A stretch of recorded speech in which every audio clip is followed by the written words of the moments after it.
할머니의 숟가락. 이은정.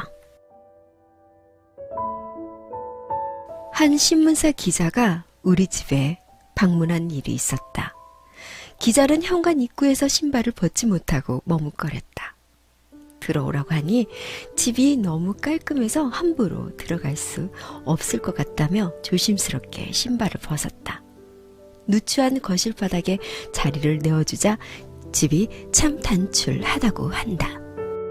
자주 듣는 말이지만 들을 때마다 찬바람이 가슴속으로 훅 들어온다. 궁금해하는 기자 앞에 따뜻한 모가차를 내어주면서 이렇게 사는 이유를 설명해 주었다. 언제부터 당장 쓰지 않는 물건은 집에 들이지 않게 되었고, 들여놓았다가도 쓰지 않게 된 물건은 미련 없이 나누거나 버리는 습성이 생겼다. 운동화에 구두 한 켤레만 있으면 어떤 위출이든 불편함이 없고, 계절에 맞게 위출복 한두 벌씩만 있으면 충분하다. 식기도 가죽수에 맞으면 그만이고, 이불도 추운 날과 더운 날 덮을 정도만 있으면 된다. 그러다 보니 많은 수납장이 필요치 않게 되고 집은 점점 단출해지는 것이다.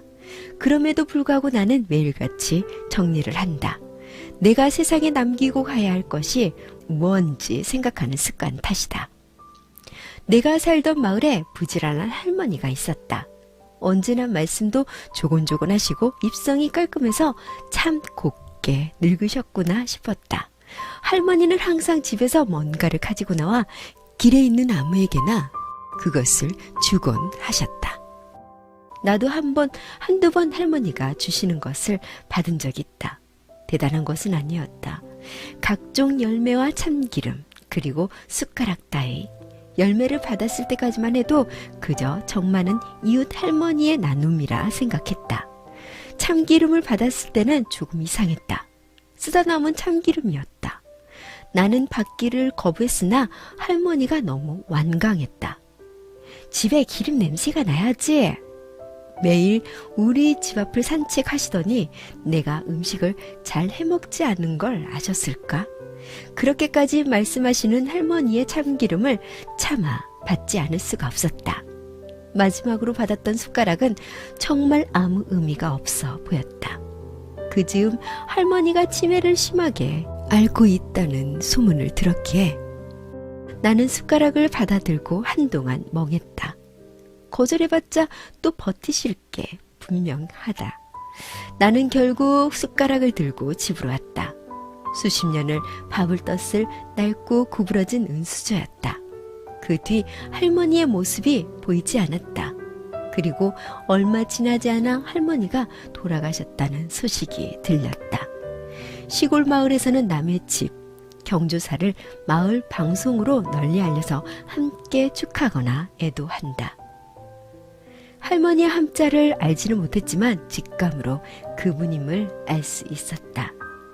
할머니 세간들이 실려 나가던 날 모두가 놀랐다. 이 동네로 시집와 70평생을 살았는데 세간을 실은 1톤 트럭이 넉넉히 남았기 때문이다. 그마저도 두어 시간 지풀에 던지면 그만일 물건들이었다. 나는 서랍에 넣어두었던 숟가락을 꺼내 들었다. 치솟는 눈물에 가슴이 시렸다. 할머니가 마지막으로 내게 주고 가신 숟가락. 그 숟가락을 내게 주신 그날엔 할머니의 정신이 온전했을까? 할머니는 그날부터 곡기를 끊고 먼 길 가실 채비를 했는지도 모른다. 언제부터 어떻게 정리를 하면 가는 길이 저리 가벼울 수 있을까? 할머니 숟가락을 들고 절에 갔다. 불상 옆에 두고 삼배한 뒤 극락왕생을 빌어드렸다. 숟가락 하나까지 정리하고 가신 할머니의 모습은 내내 기억에서 잊히지 않았다. 그때부터였을까 나는 불필요한 물건들을 집에 두지 않게 되었다. 많이 갖고 많이 누리면 당장은 편할지 모르겠지만 물건도 결국 근심이 든다는 것을 알아간다.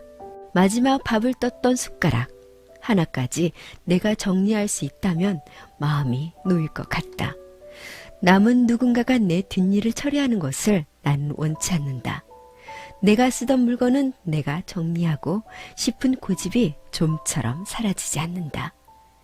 따뜻한 모가차에서 김이 모락모락 다 피어오르도록 기자는 내 이야기에 빠져 있었다. 정말 감동적이네요. 기자가 말했다. 입지도 않은 옷을 아까워서 버리지도 못하고 처박아 놓은 게 한두 벌이 아닌데 저도 정리를 해야겠어요. 나는 미소를 지었다. 표현할 수 있는 게 미소밖에 없었다. 그렇게 하라고 말할 수도 하지 말라고 할 수도 없는 일임을 알기 때문이다. 집을 다시 휘 돌아보던 기자는 모가차 한 모금을 삼키며 말했다. 다시 보니 단출한 게 아니라 평안해 보이네요. 느끼는 만큼 보이는 건가? 처음에는 단출하게 느꼈던 집이 평안하게 느껴진다니. 내 삶이 이해 못할 막무가내는 아닌가 보다. 약속된 인터뷰보다 더 긴 이야기였지만 나도 할머니의 숟가락을 다시 떠올리며 마음을 다잡는 시간이었다. 문을 나서는 기자에게 집에 있던 멸치와 모가차를 챙겨 건넸다. 손사래를 치며 굽고 사양했지만 결국 받아갔다. 내가 건넨 마지막 말이 손살에 치던 그의 손을 내 쪽으로 쓱 내밀게 했을 것이다. 이것이 할머니의 숟가락 일부라고 생각해 주세요. 나는 그날도 그렇게 삶의 일부를 정리했다.